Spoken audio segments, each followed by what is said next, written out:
Good afternoon, everybody.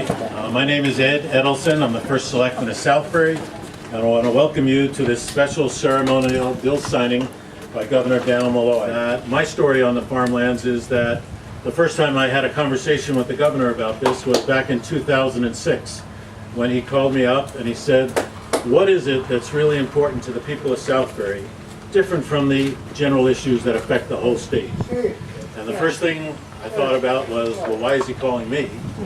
And the second is I thought of what would my dear friend Mark Taylor say if he was presented with that question. And what I knew Mark would say is, gotta preserve the farmlands at the Southbury Training School. And that's what I said to the governor, and he said to me, he's very committed to open space, and he would do everything he could to make sure these farmlands were preserved. Now I have to tell you, I lived in Stamford, where he was the mayor, back in 1970, and I thought he's got to be kidding, because I didn't remember any open space in Stamford when I lived there in 1970.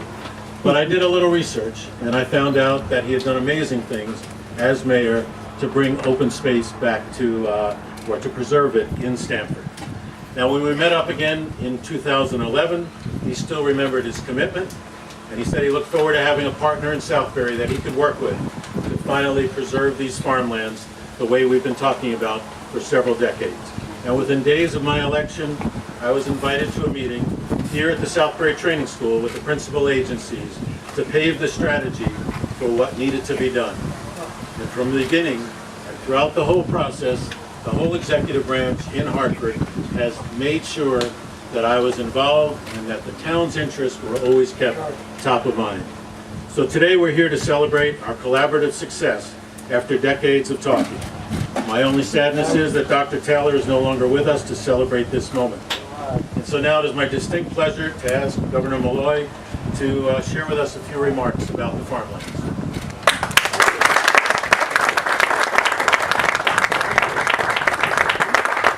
For all of you, I apologize about falling behind in schedule, and I know it was warm, so a heartfelt apology for keeping you waiting. However, I think you've been waiting for a long time. So we just have to put it in context with respect to what we're doing today. I want to thank the state senator and representative for being here and their leadership played in this effort. I want to thank my two commissioners. You know, I frequently talk about how we're trying to have a different administration, and frequently that language revolves around breaking down silos, but I'm not sure I should be doing that on farmland.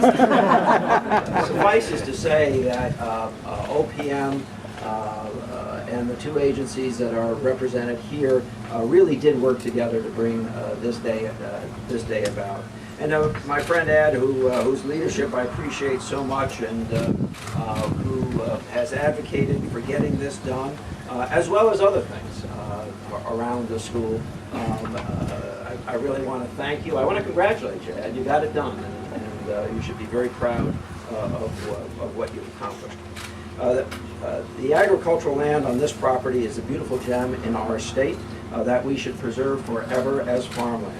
The scenic area is a unique treasure with an ability to produce any number of Connecticut-grown products. It is necessary that we act now to preserve this farmland, and that's exactly what this legislation does.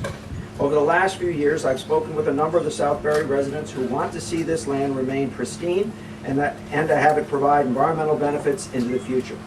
This bill allows DDS to focus specifically on their mission of assisting individuals in the service system, and transfers the responsibility of this land to the Department of Agriculture, which can better preserve the mission of this farmland. The residents of Southbury have had a very positive relationship with the state of Connecticut and the Southbury Training School since it was founded in the 1930s.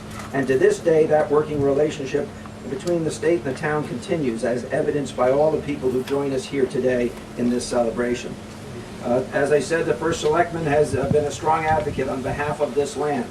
I've personally spoken with Ed on any number of occasions. In fact, I don't think I've spoken to Ed in the last 3 years on any occasion in which we didn't talk about this farmland. He's been very passionate about it. These meetings have been responsible for getting us to where we are today, and I thank him for his time and attention to this topic. I also want to specifically thank Representative Art O'Neill. who has passionately led the legislation through the General Assembly, and I very much appreciate that hard work. Earlier this spring, I should also tell you, earlier this spring I formed a special state-local task force to develop a comprehensive plan on the future use of the campus and how to maintain the buildings and grounds as it continues to be the home of residents. Working cooperatively with all parties involved, the state, the town of Southbury, and representatives from the Southbury Training School, I anticipate that this task force will present us with recommendations on how we can best move forward with the next steps on the property.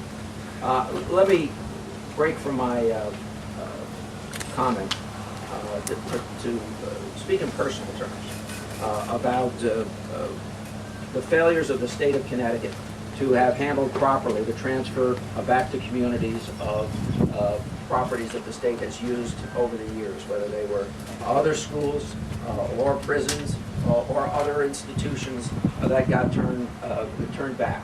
Quite frankly, I don't think the state did a very good job. And I have pledged to make sure that we don't repeat the mistakes that were made in other communities here in Southbury, just as I'm attempting to undo some of the damage that's been done in some of those communities that have been adversely impacted in the past, including with brownfield remediation grants and other forms of funding to undo the burdens that we presented many communities with. I truly believe that this planning process and its anticipated report on January 30th is an important move forward on top of the one that we take today. So I can assure all of the residents of this community in Roxbury that I will do everything in my power to make sure that the state of Connecticut does a better job by you than it has done by other communities in the past. Thank you very much.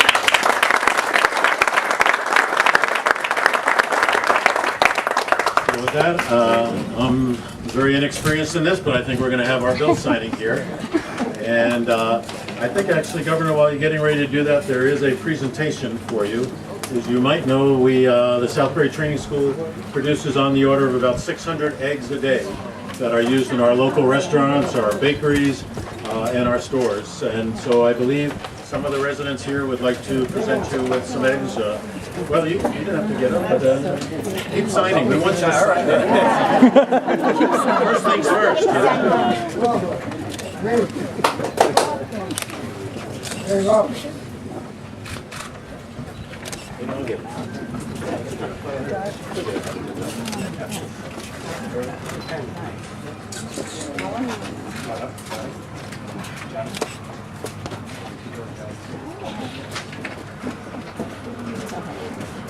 Thank you very much. Thank you. Thank you very much. That's a lot of eggs. Scramble. Yeah, I'm going to say. Learn how to make omelets. I have another presentation. I'm not sure for my Southbury Land Trust. Hey, thank you. Thank you very much. Thank you, Tom. Appreciate it. This is great.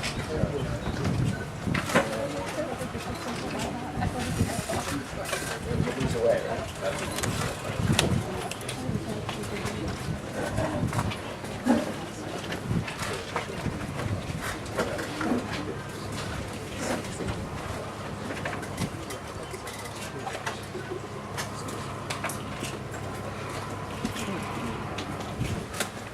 Nice touch up the blue flowers. Did you do that piece? Bring those up.